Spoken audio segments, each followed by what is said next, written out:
지금 시간 동안 들었습니다. 예, 아마 쌤들이 써있는 것 같습니다. 그래도 부족한 부분을 말로 채우면서 시작하도록 하겠습니다. 이제 오늘 제가 세미나에서 준비한 내용은 이제 연합학습에 대한 내용입니다. 그래서 지금 제목은 잘렸지만 원래 제목은 연합학습 개요 및 챌린지와 그리고 이제 엣지에서 딥한 모델을 학습하기 위한 그룹 지식 전송 기법이라는 논문을 이제 정리해서 발표하려고 합니다. 이제 목차는 이렇게 되어 있는데요. 첫 번째로는 제가 이번에 디퍼런스를 보면서 이제 블록체인에 대해서 느꼈던 여러 가지 어떤 감정들을 조금 소개를 하고, 그 다음에 연합학습에 대한 연구와 과제들, 그 다음에 마지막으로는 제가 참고한 논문인 그룹 놀리지 트랜스퍼라는 논문을 이제 소개시켜 드리려고 합니다. 이제 그룹 놀리지 트랜스퍼는 NIPS 2020년 작년에 발표된 학회에서 이제 나온 논문이고요. 이제 인공지능 같은 경우에는 이제 전날보다는 학회 중심으로 돌아가는 연구이기 때문에 이제 AAAI와 CVPR, NIPS, ICML 저 네 군데 중 하나를 보면 됩니다. 네, 이제 목차는 이제 블록체인 연구에 대한 내용과 이제 연합학습의 개요, 그리고 연합학습에서 나타날 수 있는 챌린지들, 그리고 이게 현재 중앙화된 학습과 탈중앙화된 학습이 뭐가 다른지, 마지막에는 이제 연구에 대한 어프로치를 말씀드리려고 합니다. 일단은 블록체인의 이제 비트코인이 계속 폭등을 하고 있는데, 오르는 이유는 다들 알겠지만, 이제 미국에서 엄청나게 달러를 찍어내면서 달러 가치가 폭락할 것을 우리가 예견할 수 있고요. 그러다 보니까 많은 기관들과 개인이 달러를 자산으로 바꾸는 중입니다.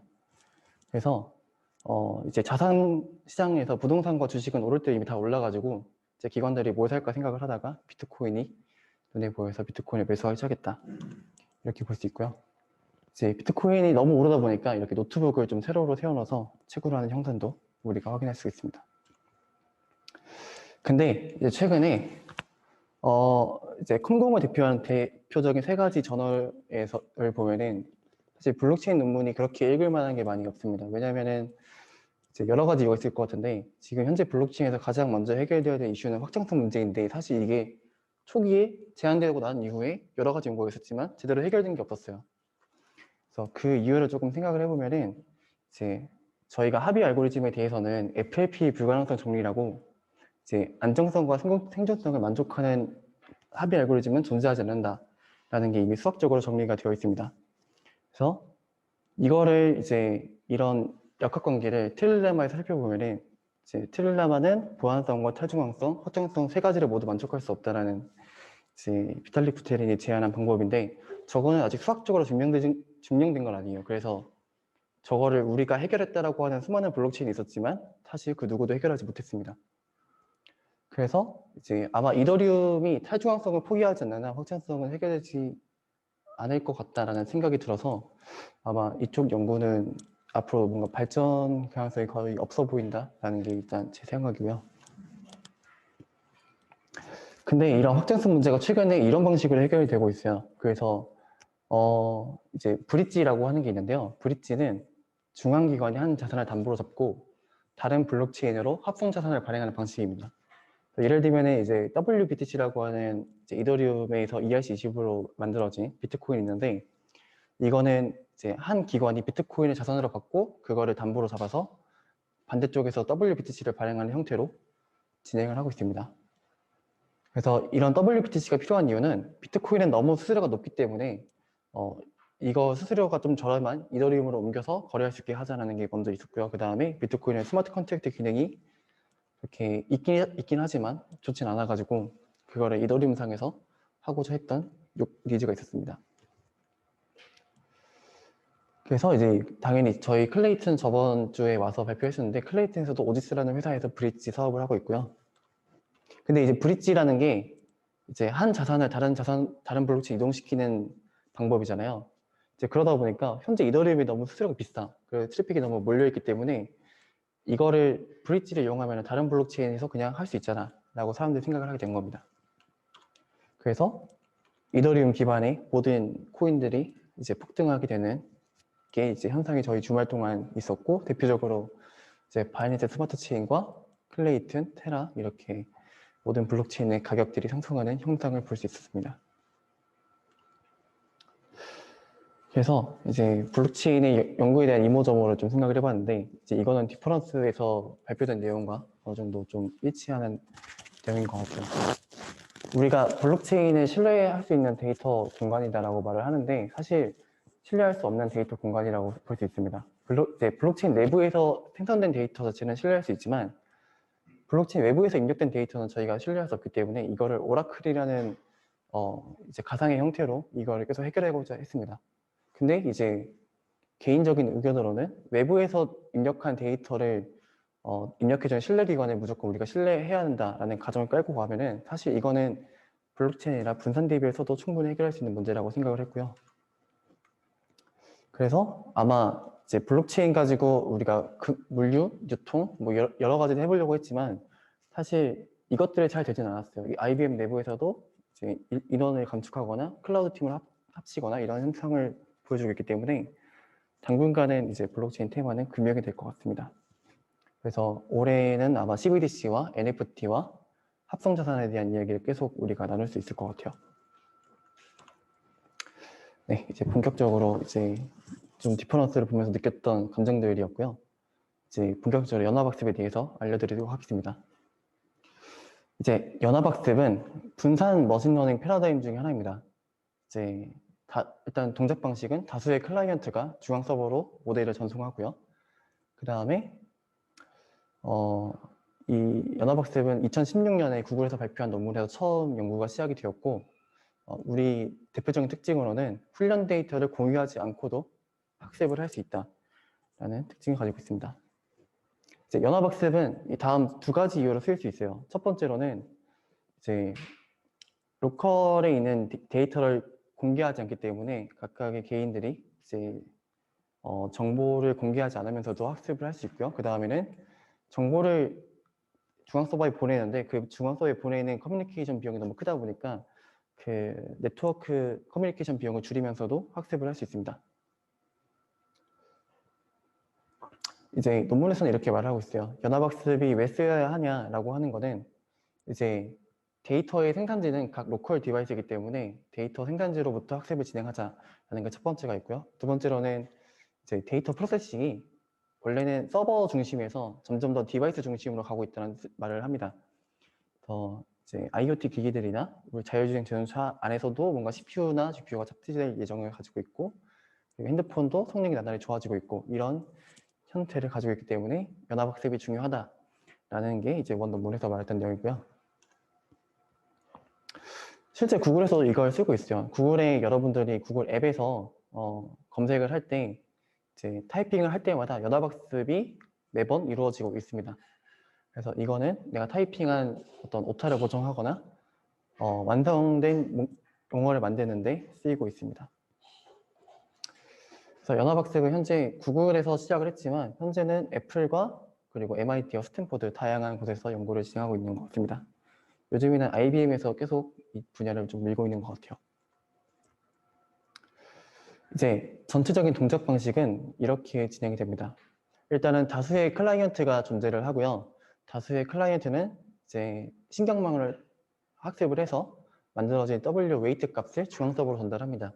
그러면 중앙에 있는 페데리티 러닝 어그리게이터가 이제 글로벌 모델인 WG를 만들고요.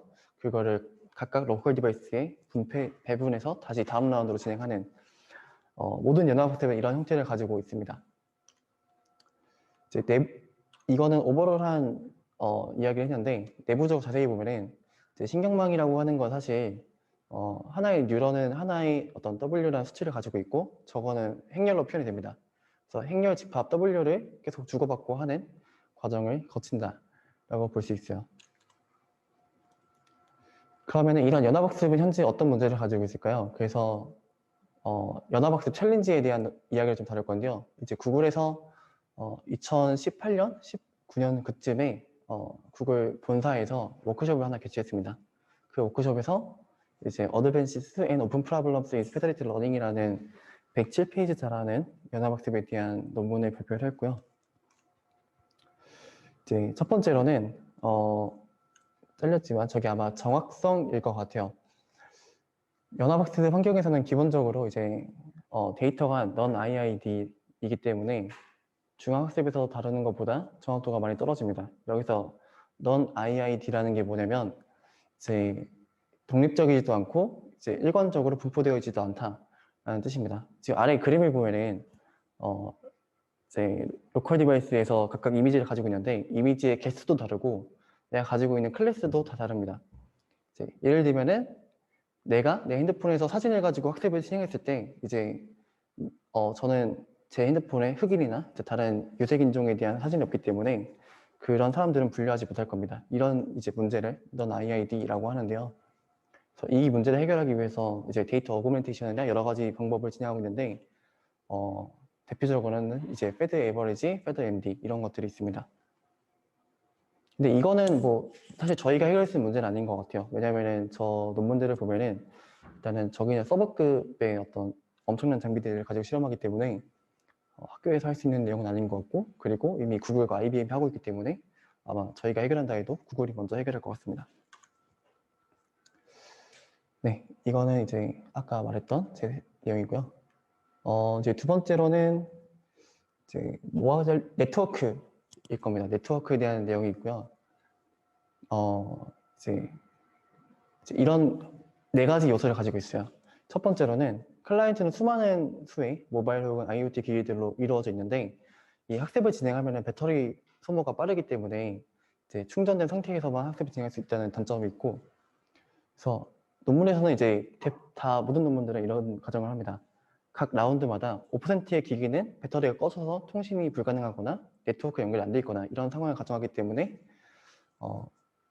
이런 상황에서도 학습이 잘 되는지를 좀 실험을 해봐야 되고요. 그리고 마지막으로는 확장성에 대한 내용도 있고 그다음에 비잔틴에 대한 내용도 있습니다.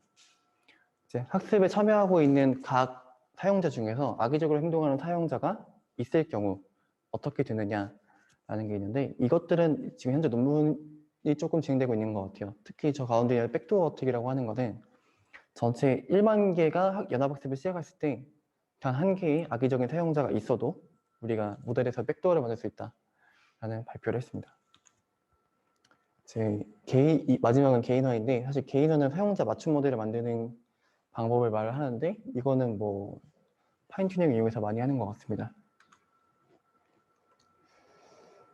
그래서 이제 딥러닝 모델에서는 이제 공격하는 방법에 대한 연구가 현재는 많이 진행되고 있는 것 같고요. 공격 방법만 이제 분류를 해봤을 때 모델 업데이트 포이즈닝과 데이터 포이즈닝, 이베이전 어택 이런 것들이 현재 연구가 되고 있습니다. 그래서 연합학습과 블록체인은 좀 닮은 점이 많아요. 이제 연합학습 관점에서는 이제 블록체인과 유사하게 각 개인들이 이기적 주체들이 네트워크를 구성해서 탈중앙하게 학습을 하기 때문에 이제 비잔틴 노드의 공격이 가능합니다.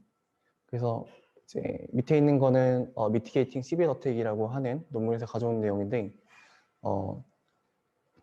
오른쪽 사진에서 뿔 달린 악마 아이콘을 가지고 있는 시빌이 이제 가지고 있는 데이터는 1이지만 그거를 클래스 레이블 7로 분류해서 악의적으로 모델을 주고 왜곡하는 그런 공격이 가능하다라는 것을 보여주고 있습니다. 그래서 이제 기본적으로 전통적인 인공지능 연구는 우리가 뭘 할 수 있는지에 대한 연구가 많았다면은 연합학습에서는 정확도와 그거에 더불어서 이제 보안성, 효율성, 확장성 관점에서 많이 연구가 진행되고 있다는 걸 알 수 있습니다. 그래서 이제 연합학습과 분산학습, 탈중앙학습 이렇게 세 가지를 저희가 분류할 수 있는데 이제 연합학습에서는 연결된 모든 클라이언트가 독립적인 주체예요. 그 사람들은 모두 다 자기의 이득을 위해서 행위를 합니다. 반면 이제 분산학습은 어떤 중앙화된 개인 주체가 분산 스토리지를 이용해서 학습하는 방법이고요. 이제 마지막으로 탈중앙학습은 저 어그리게이터의 존재를 없애버린 그런 형태가 탈중앙학습이라고 볼 수 있습니다. 이제 각각의 어떤 학습 형태에 따라서 특징을 분류해보고 이렇게 되는데 이거는 글이 너무 많기 때문에 잠깐만 스킵하겠습니다. 그래서 이제 작년에 연합학습과 블록체인의 연합학습에 가진 어떤 문제들을 블록체인으로 해결하겠다라는 논문이 되게 많이 등장을 했습니다. 그래서 나열을 해보면은 이제 많이 잘렸지만 IEEE의 어떤 트랜잭션스 전원에도 올라온 것들이 또 있고 이제 앞으로도 뭔가 연합학습에서 블록체인을 적용해서 뭔가 문제를 해결할 수 있는 그런 기회들이 계속 많을 것 같습니다. 이제 앞서서 다뤘던 내용은 연합학습에서 어떤 연합학습이 무엇인지 그리고 우리가 어떤 문제들을 다룰 수 있는지 알아봤다면은 이제는 논문 두 가지를 먼저 소개를 시켜드릴게요. 이제 페더레이티드 에버리징은 구글에서 발표한 이제 연합학습 방법에 대한 내용을 다루고 있고요. 이제 아래가 이제 나오는 게 논문 이름인데 논문이 잘려가지고 아마 검색하시면 나올 것 같습니다. 이제 페더레이티드 에버리징은 이름에서 알 수 있듯이 평균을 이용하는 평균 연합학습이에요. 이제 그 원리를 설명을 드리면 이제 아까 말씀드렸지만 신경망은 사실 이제 가중치 W 매트릭스로 표현이 되고 있습니다. 그래서 각각의 한 뉴런에서 한 뉴런으로 연결되는 저 간선들의 모두 W라는 웨이트 값이 있는데요. 그거를 행렬로 표현하면 아래 네모 대시드 라인으로 쳐져 있는 저 행렬과 동일한 모양이 됩니다. 그러면 이제 패드 에버리지에서는 로컬 디바이스들이 각각의 이제 W 매트릭스를 서버로 보내고 그 서버에서 각 원소들에 해당하는 값을 모두 더한 다음에 평균을 내서 재전송하는 방식으로 이제 학습이 이루어집니다. 이거는 이제 논문 내용에서 가져온 건데요. 보면은 이제 클라이언트 업데이트라는 밑에 수식이 하나 있을 거예요. 그래서 W에 T 플러스 1 그리고 K승은 아니고 저거는 이제 K번째 클라이언트라는 내용인데 이제 각 클라이언트로 받은 모든 W를 받아서 네, 이 부분입니다. W로 받은 모든 클라이언트의 값에 서메이션 한 다음에 그거를 그냥 N으로 나눈 거예요. 그냥 말 그대로 평균을 나눠서 재전송하는 방식을 취하고 있습니다. 그렇게 어렵지 않죠? 내용을 보면은.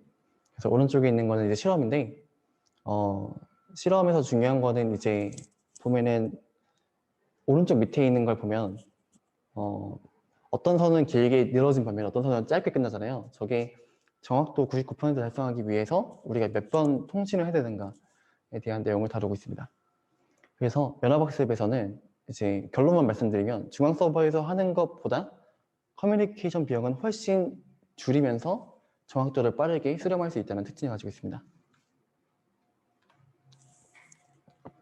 이 논문은 이제 평균이라고 하는 아주 심플한 모델을 사용하고 있지만 사실 연합학습이라고 하는 어떤 환경에서 최적화 문제를 처음 다룬 논문이기 때문에 이 페더레이티드 에버리징 이후의 모든 연합학습 논문들은 저 페더레이티드 에버리징과 비교해서 우리가 얼마 정도 더 나아졌다 이런 것들을 계속 보고하는 그 기준점이 됐습니다. 이제 다음으로는 이제 연합학습 그룹 지식 전달이라고 하는 게 있는데요. 이 논문을 처음 보게 된 계기는 이제 내가 연합학습 연구를 할 수 있는가에 대한 그 질문 때문이었어요. 그래서 그냥 NIPS나 이런 데 올라온 학회에서 올라온 논문들 중에서 아무거나 뽑아서 한번 읽어서 내가 이해할 수 있으면은 연구를 해도 될 것 같다라는 생각 때문에 아무거나 뽑아서 읽어봤습니다. 이제 그룹 지식 전달이라고 하는 게 이 논문의 어떤 의의는 이래요. 일단은 사실 중앙 서버에서 엄청나게 연산이 복잡한 모델을 만들고 그걸로 학습을 해야 정확도가 높아진다는 것은 많이 알려져 있는 사실입니다. 하지만 우리 스마트폰에서는 GPU나 CPU의 성능이 많이 제한되어 있기 때문에 중앙 서버에서 학습하는 것만큼 큰 모델을 만들 수가 없어요. 그래서 이 논문에서는 그러면은 중앙 서버의 어떤 연산력을 빌려서 엣지에서 큰 모델을 학습해보자 라는 의의를 가지고 출발을 합니다. 그래서 밑에 이제 회색 글씨를 보면은 이제 엣지에서는 컴퓨팅과 네트워크, 스토리지 모두 다 중앙 서버에 비해서 제한된 환경을 가지고 있습니다. 그래서 이거는 모티베이션이었고요. 이제 대부분의 연구에서는 모바일 기기에서 GPU와 높은 CPU 연산력을 가정하지만 사실 이건 매우 비현실적이다 라는 말을 합니다. 이제 그 다음에 FedGKT의 방법이 나오는데 사실 FedGKT는 밑에 있는 지식 증류, knowledge distillations이라고 하는 기법만 이해를 하고 있으면 누구나 관련된 내용을 쓸 수 있는 특징을 가지고 있습니다. 그래서 사실 이것만 이해하면 돼요. 놀리지 디스틸레이션이 뭐냐라고 하는 건 이제 전통적으로 인공지능에서는 정확도를 높이기 위한 가장 쉬운 방법은 여러 개의 인공지능을 만든 다음에 거기서 답안이 가장 많은, 가장 투표가 높은 답안을 선택하는 게 일반적으로 가장 좋은 성능을 가지고 있습니다. 그래서 앙상블이라고 하는데요, 이거를. 이 앙상블은 이미 나와 있는 여러 개의 인공지능 알고리즘들을 다 개별적으로 구현한 다음에 그냥 투표를 하는 거예요. 되게 간단한 모델이지만 그 성능이나 이런 것들이 되게 강력해가지고 기업이나 혹은 알고리즘 대회 같은 데 보면 항상 1, 2등을 하고 있는 게 대부분 앙상블 모델입니다. 근데 이 앙상블 모델은 내가 여러 개의 인공지능을 학습을 해서 그걸 서빙해야 된다는 점 때문에 비용이 되게 높아요. 그래서 저거를 하나의 모델로 압축을 해보자 라고 하는 의의에서 이제 놀리지 디스틸레이션이 출발을 했고요. 그래서 이제 앙상블 모델의 연산비가 많이 사용하기 때문에 이제 이걸 해야 된다라는 내용을 가지고 있습니다. 이제 이 방법은 2015년에 힌튼 교수님께서 발표하신 디스틸링 더 놀리지 인어 뉴럴 네트워크에서 출발을 했고요. 밑에 보면은 이제 인용수가 5,000개 가까이 되는 걸 볼 수 있죠. 저분이 유명한 것도 있고 이 논문이 워낙 파워풀했던 그런 것도 있습니다. 밑에 있는 그림을 보면은 이제 디스틸레이션이라고 하는 거는 어떤 증류라는 건데 증류라는 거는 두 혼합물을 분리를 해서 이제 원 용액으로 이제 분산시키는 그런 방법인데요.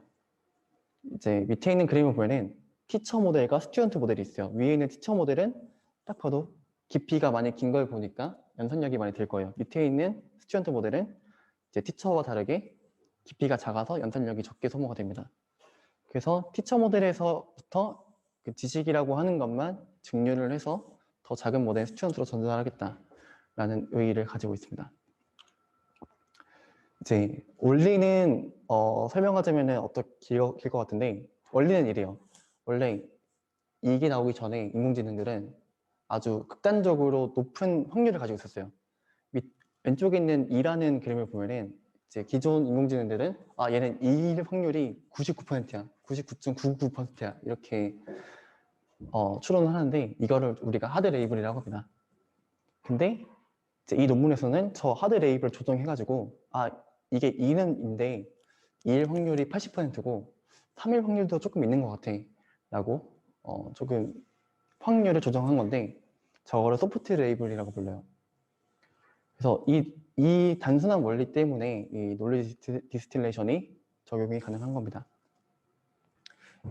보면은 소프트 레이블에서 하나만 더 덧붙이자면은 이 2라는 숫자를 봤을 때 인공지능이 이렇게 알려주는 거예요. 얘는 2의 모습에 더 가까운데 얘는 3의 모습도 그림에 포함이 되어 있어 라는 추가적인 정보를 전달하기 때문에 티처로부터 지식을 우리가 만든 거다라고 이해를 할 수 있습니다. 더 자세한 원리가 설명되어 있는 것도 있고 증명도 있는데 이거는 원논문을 보시는 게 더 좋을 것 같아요. 그래서 우리가 엄청나게 큰 학습이 된 티처로부터 스튜던트로 전달할 수 있다는 걸 알았어요. 그러면 이걸 연합학습 관점에서 보면은 엄청나게 큰 서버를 가지고 그 서버가 깊은 모델을 학습한 다음에 그 학습된 내용을 KD를 이용해서 엣지로 전달하면 되잖아 라고 우리가 이해할 수 있겠죠. 원래 KD 자체가 높은 모델로부터 작은 모델로 전달하는 방법이었는데 이거를 연합학습에서 생각을 해보면은 중앙 서버에서 엣지한테 지식을 전달하는 거다 라고 이해를 할 수 있어요. 그래서 이 패드 에듀케이트는 단순히 그걸 사용하기만 합니다. 이제 보면은 오른쪽에 보면은 F 서버라는 게 하나 있고요. F 클라이언트라는 게 하나 있어요. 이 민트색으로 되어 있는 게 F 클라이언트라고 레이블이 붙여 있고 분홍색으로 되어 있는 게 F 서버라고 레이블이 붙어 있습니다. F 서버는 레지넷 55라고 하는 엄청나게 깊은 55층의 모델을 사용하고 있고 F 클라이언트는 레지넷 8이라고 하는 작은 모델을 사용하고 있어요. 그래서 F 서버에서 깊은 모델을 학습한 다음에 그거를 F 클라이언트로 지식을 전달하자 라는 단순한 원리를 가지고 있습니다. 이거는 이제 맨 왼쪽이 연합학습 모델이고 중간에 스플릿 모델, 그 다음에 마지막이 이제 PET-GKT에 대한 설명이었는데, 이제 PET-GKT에서는 사실 이 피처 익스트랙터랑 클래시파이어가 뭔지는 중요하지 않아요. 저거는 그냥 KD를 하기 위해서 신경망을, 원래 하나의 신경망을 그냥 맨 마지막에 있는 이제 레이어를 제외한 모든 레이어는 피처 익스트랙터라고 부르고, 맨 마지막에 있는 레이어는 클래시파이어, 이렇게 분류를 한 겁니다. 사실 맨 왼쪽에 있는 W랑 이 한 묶음은 하나라고 보면 될 것 같아요. 그래서 이거는 수식인데 수식이 잘려가지고 잠깐만 설명드릴게요. 이거는 이제 목적식에 대한 내용이고요. 그래서 로스 값이 가장 줄어드는 방향으로 학습을 하자라는 표현을 하고 있습니다. 그래서 이제 수식에서는 쿨백 라이벌러 파스단이라는 걸 이용해서 이제 F 서버와 F 클라이언트의 학습 오차를 줄이는 방향으로 학습을 진행하는데, 이제 보면은 밑에 있는 이 소프트믹스라는 함수에 이제 T라는 온도가 추가된 걸 볼 수 있을 거예요. 저거는 이제 KD에서 나온 수식입니다. 그래서 제가 봤을 때는 그냥 단순히 이제 놀리지 디스틸레이션이라고 하는 기법을 이용한 것 뿐이다 라고 이해를 해주면 될 것 같아요. 이거는 이제 알고리즘에 대한 의사 코드였고요. 이제 실험을 보면은 사실 페더 에버리징이 구글에서 만든 논문이고요. GKT가 얘네들이 제안하는 방법이에요. 근데 얘네 학습의 커뮤니케이션 라운드를 보면은 사실 크게 차이는 없죠. 근데 다만 정확도 자체에서도 차이는 그렇게 많진 않아요. 근데 이제 얘네들의 어떤 의의를 보면은 회대 GKT에서는 엣지가 레진의 8만 이용해서도 정확도를 이제 동일하게 맞출 수 있다라는 걸 가지고 있습니다. 그래서 이제 학습 상황을 보면은 패드 GKT가 패드 에버리징에 비해서 9배에서 17배 정도 적은 연산량을 사용을 하고요. 그리고 모델 파라미터 수는 54배에서 105배 정도 작았다고 합니다. 근데 이제 물론 커뮤니케이션 라운드가 계속 진행될수록 이제 정확도는 수렴하기 때문에 패드 GKT와 패드 에버리징의 성능은 유사했습니다. 최근에 이제 테서플로와 케라스를 계속 보고 있는데요. 이제 구글에서는 연합학습을 꿈꾸는 여러분들한테 텐서플로우 페더레이티드라는 프레임워크를 제공합니다. 저 프레임워크를 이용하면 연합학습에 대한 가상 환경도 구성할 수 있고요. 이제 바로 우리가 앉은 자리에서 실험도 해볼 수가 있어요. 그래서 생각해 볼 수 있는 연구 주제들이 여러 가지가 있는데 첫 번째로는 연합학습은 어디에 활용될 수 있는가 라는 거를 조금 고민해 볼 수 있을 것 같고요. 그 다음에 뭐 예를 들면은 이제 병원의 예를 들면은 병원에 있는 각 주체들은 데이터를 공개하지도 않으면서 제네럴한 CT 이미지의 분류가 가능한 모델을 학습할 수도 있고, 그리고 은행에서는 금융사들끼리 정보 교환을 하지 않더라도 어떤 금융범죄를 분류하는 모델을 학습할 수 있습니다. 이게 필요한 이유는 이제 저거는 IBM 리서치에서 발표한 논문인데, 이제 금융범죄를 일으키는 사람들은 하나의 금융사만 이용하잖아요.